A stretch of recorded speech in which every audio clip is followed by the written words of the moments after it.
I wake up at 3:30 in the morning and I'm not a morning person. How does that happen? Let's talk about it.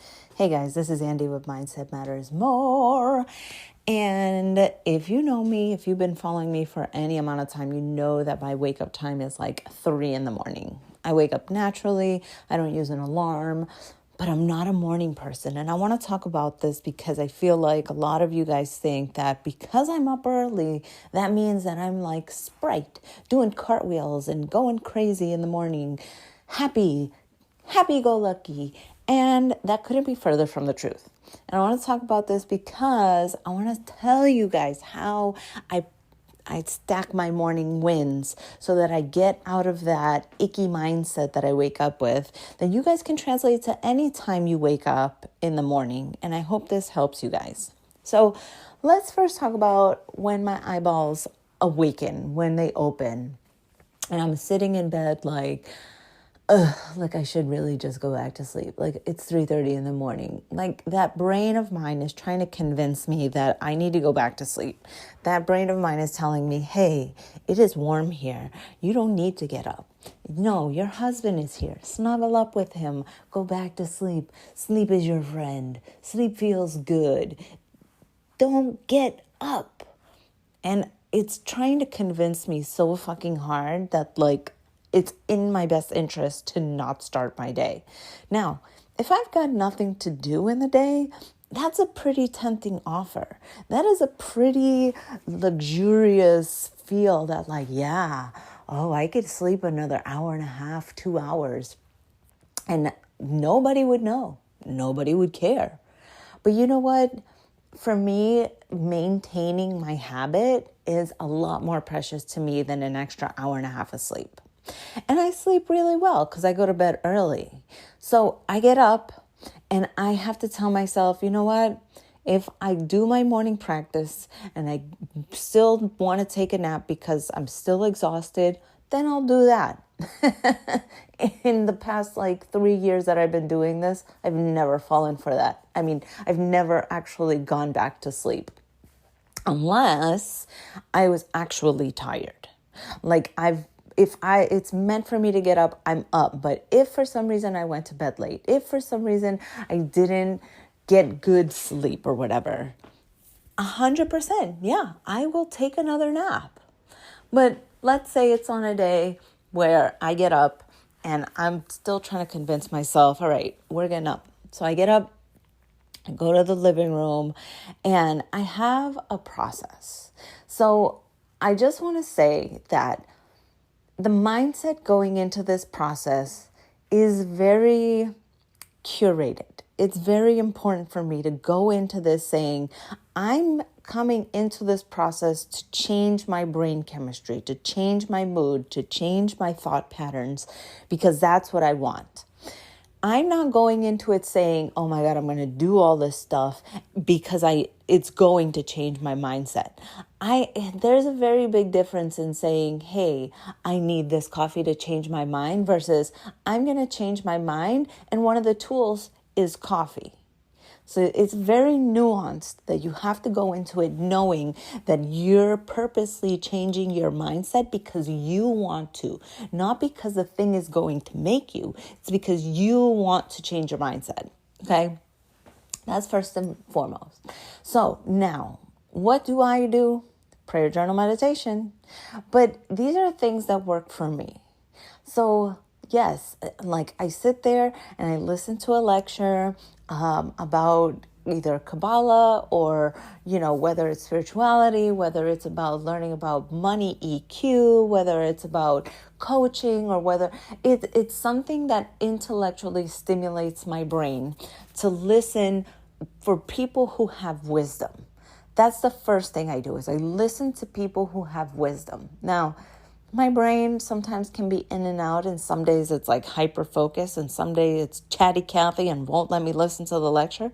But I still sit there and I do that. And I do that, for me, it can range between a 20-minute lecture to an hour lecture, depending on the day, depending on the lecture, depending on the class. But that's what I do, first and foremost. Second thing I do is I move my body. I'm not at the gym. So in the mornings anymore. I go in the evenings with my husband. But I sit there and I put on a song and I dance and I move all that ickiness around from my body.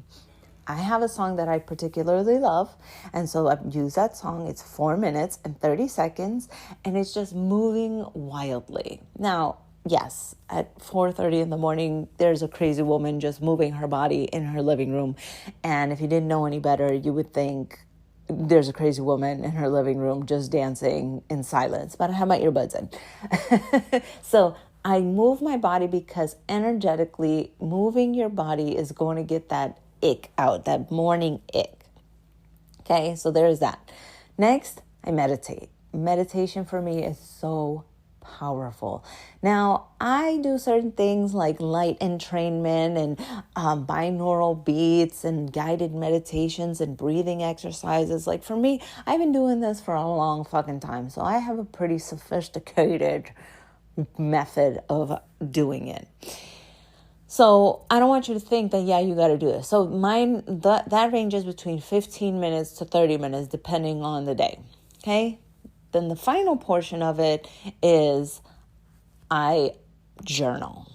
And my journaling is doing a data dump of everything my brain is telling me, writing down every single thing, talking about, hey, my brain says that today's going to suck. I should go back to bed. And then I write things like, but I really want to be up and today I have things to do and I want to be happy and I want to live this way and blah, blah, blah. And I talk to myself about these things, but I get it out. I make those thoughts into something tangible, into something real, and they're put on paper. And by the time I finish writing, I write down everything that my brain is thinking, but then I also take about an extra page to just do conscious stream of thought. Once all those thoughts are done running the hamster wheel, I continue to write. I do not remove pen from page for another page. And I'm just writing everything. And sometimes it's blah, blah, blah. Christmas is coming, blah, blah, blah. Here I am writing and I'm not doing anything and I'm just going to keep writing. And it just is insanity because it doesn't make any sense. It's just words. It's just to get all that exercise in my brain and to tire it out. So after all of that, that's when I assess, okay, am I awake? Am I up? And I'm 99% of the time, if I have slept well, if my sleep was quality sleep, and even if I don't have anything to do, if I have something to do, I'm ready to go. But from 3:30 till about 5 a.m., do not talk to me because you're going to get angry Andy. You're going to get sleepy Andy. You're going to get dumb Andy because her brain does not function. So that's what I do. So it's knowing that it's okay to get up early. It's okay to have these feelings about I'm not a morning person.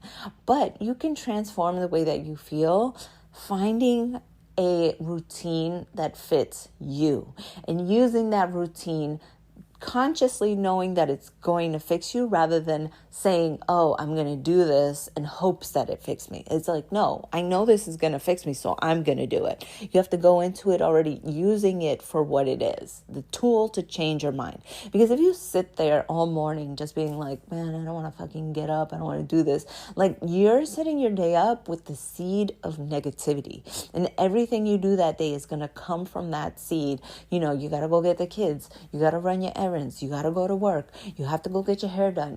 Everything is coming from that seed of bleh. Wouldn't you rather start your day out with a positive emotion and say, you know what? Today I'm going to face it head on from a place of positivity, love, and joy? Doesn't that just energetically feel so much better? Well, what do you guys think? Do you have a morning routine? Maybe we'll talk about the evening routine next time, okay? Love you guys. Bye.